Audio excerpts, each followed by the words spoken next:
और अगली खबर लखनऊ से, जहां एलडीए की लापरवाही ने एक मरीज की जान ले ली। 11वें फ्लोर पर रहने वाले मरीज को लिफ्ट नहीं मिली, समय से अस्पताल नहीं ले जाने पर उसकी मौत हो गई। एशिया कंस्ट्रक्शंस के खिलाफ अब एफआईआर दर्ज है। आए दिन खराब होती रहती है सृष्टि अपार्टमेंट की लिफ्ट। ये देखिए, ये उस अपार्टमेंट का दृश्य है, ये उस अपार्टमेंट के हालात हैं जहां पर एक मरीज की जान चली गई और साफ तौर पर लापरवाही है एलडीए की। दरअसल लिफ्ट खराब है, 11वें माले पर मरीज रहता है, तबीयत बिगड़ी, लिफ्ट काम नहीं कर रही थी, उसे नीचे तक लाने में काफी समय लग गया और इसी समय ने उस मरीज की जान ले ली। से लेकर आए हैं, जरा सा 1 मिनट साइड हो जाए। तो एलडीए की कारगुजारियां लगातार सामने आती रहती हैं। किस तरीके से एलडीए द्वारा एक घर को तोड़ने की खबर आई थी जिस पर पीड़ित ने आरोप लगाया था कि उसका घर अवैध नहीं था, वैध था।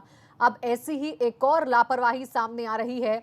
एक अपार्टमेंट है, सृष्टि अपार्टमेंट, यहाँ पर लिफ्ट काम नहीं कर रही है जिसकी वजह से एक मरीज की जान चली गई। शैलेश अरोड़ा हमारे साथ जुड़ गए ज्यादा जानकारी के साथ। शैलेश, ये किस तरीके की लापरवाही हो रही है? अपार्टमेंट्स बना दिए लेकिन उनमें जो सुविधाएं होनी चाहिए वो नहीं मिल पा रही हैं, जिसका खामियाजा एक मरीज ने अपनी जान देकर भुगता है। बिल्कुल, निश्चित रूप से देखिए, बहुत ही ये बड़ी लापरवाही एलडीए के अधिकारियों की भी। और हम आपको बताएं कि अभी हम स्पॉट पर जब गए, वहां पर हमने जो पीड़ित परिवार है, जो मृतक है एस अंसारी नाम 64 वर्षीय, और उनके बेटे से भी हमारी बात हुई तो उन्होंने बताया कि उनके पिताजी को फ्रैक्चर साइट के अलावा हार्ट की प्रॉब्लम थी। कल से ही ये लिफ्ट खराब थी। तो अपार्टमेंट के सी ब्लॉक जहाँ का ये मामला है, वहां पर 2 लिफ्ट लगी थी, एक हमेशा खराब रहती है और एक लगातार बीच में खराब होती। कल से ये लोग शिकायत कर रहे थे, लिफ्ट ठीक नहीं हुई, जिसके चलते और उन लोगों ने सोचा कि चलिए थोड़ा और इंतजार करते हैं। लेकिन हालत जब ज्यादा बिगड़ने लगी तो आज एम्बुलेंस को बुलाया गया। 11वें फ्लोर पे वो थे, फ्रैक्चर था, इस वजह से नीचे लाने में समस्या थी। जब तक लेके पहुंचे अस्पताल तक, तब तक ये डेथ हो चुकी थी। और आपको बताएं कि अभी तक अधिकारी सोए हुए थे, कंपनी सोई हुई थी, लेकिन जब एक जान चली गई तो उसके बाद में अधिकारियों ने आनंद फानंद में जो कॉन्ट्रैक्टर है इसकी कंपनी, उसके खिलाफ एफआईआर दर्ज करा दी। और जो लिफ्ट बिल्कुल शैलेश, देखिए कार्रवाई होनी चाहिए और ये जो लापरवाही है ये सुधरनी चाहिए, वरना इस तरीके के मामले सामने आते रहेंगे। शुक्रिया तमाम जानकारी के लिए। जाना पड़ रहा है फ्लोर तक।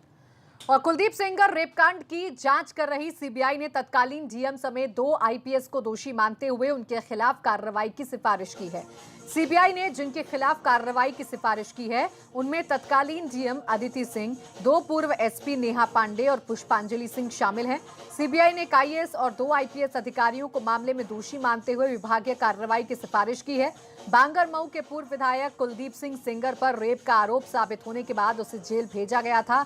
अब सीबीआई ने यूपी सरकार को भेजी अपनी रिपोर्ट में कहा है कि इस मामले में तत्कालीन डीएम अदिति सिंह, एसपी नेहा पांडे और पुष्पांजलि की ओर से लापरवाही बरती गई और इन पर कार्रवाई की जाए।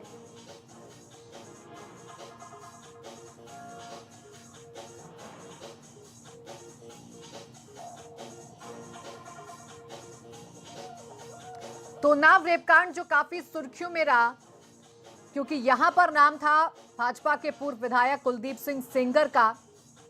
प्रशासन पर लापरवाही बरतने के आरोप लगते रहे, प्रशासन पर कार्रवाई न करने के आरोप लगते रहे और अब ये जो आरोप हैं वो सच साबित हो रहे हैं सीबीआई की जांच में। सीबीआई ने डीएम को, आईएएस अधिकारी और आईपीएस अधिकारी को दोषी माना है और उन पर कार्रवाई की सिफारिश कर दी गई है। आपको याद दिला दें कि लगातार जो पीड़िता थी इस रेपकांड की, वो गुहार लगाती रही थी, लगातार वो कहती रही थी कि कार्रवाई नहीं हो रही है। देखिए, ये वो 3 चेहरे हैं जिन पर आरोप लग रहा था कि इन्होंने पक्षपात किया है, इन्होंने कार्रवाई नहीं की है जो ठीक कार्रवाई उस वक्त होनी चाहिए थी। जब सीबीआई की जांच इस पूरे मामले में हो रही है तो इन तीनों पर जो आरोप लगे वो सच साबित हो रहे हैं। सीबीआई ने अपनी जांच में इन्हें दोषी पाया है और अब इन पर कार्रवाई की सिफारिश कर दी गई है। ये 3 अधिकारी हैं, डीएम है हापुड़ की अदिति सिंह, नेहा पांडे आईपीएस, पुष्पांजलि एसपी रेलवे गोरखपुर, जिन्हें दोषी माना गया है। और अब खबर गोंडा से, जहां जिथाना कोतवाली देहात क्षेत्र के खमरिया हरबंस गांव में एक मोटरसाइकिल में कोबरा घुस गया। अचानक कोबरा निकलने से घर के लोग दहशत में आ गए। किसी तरीके से डंडे से कोबरा को निकालने की कोशिश की गई। घंटों की कड़ी मशक्कत के बाद आखिरकार कोबरा को बाहर निकाल लिया गया।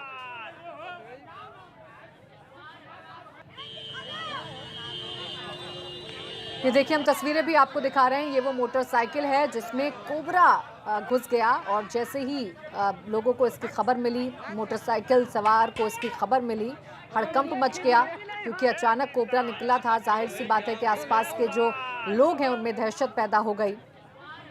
गोंडा से तस्वीरें हम आपको दिखा रहे हैं। अचानक कोबरा निकलने से हड़कंप मच गया।